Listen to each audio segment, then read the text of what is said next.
অজগর আসতেছে রে।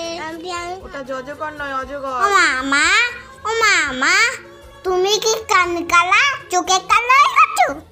তুমি শুনতে পাচ্ছ না এতবার ডাকছি? কেন, কি হয়েছে বল? বলছি ওই বাইরে কত লাইট লাগিয়েছে, প্যান্ডেল শুরু হয়ে গেছে, আর কতদিন পড়তে হবে? পুজো এখনো অনেক দেরি, আগে মহালয়া আসুক, তারপর আর পড়তে হবে না। ঈদের ছাড়া ভয় মারে পাশে ধরে ঈদাল পাখি। ও মা, কালকে তো মহালয়া, তাহলে কাল থেকে আর পড়বো না। আচ্ছা ঠিক আছে, তাহলে এখন মন দিয়ে পড়ো। সেটি ঈদের ছাড়া কি জানো? ও মা, ও সোনা বিছেরে জামা দেবে না? জানি না, তুই পড় তো। ও মা শোনো, সেরে জিনিসটা বলো, পড়বো না। কেমন জানি সে ছেঁড়া জিন্স পড়তে হবে না, কিন্তু বইটা এখন পড়তে হবে। ও মা, আর একটা কথা বলবো? কি? আমার এর বই কিনে দেবো তো? পড়তে বসে যত চিন্তা, পড়ার নাম নেই শুধু।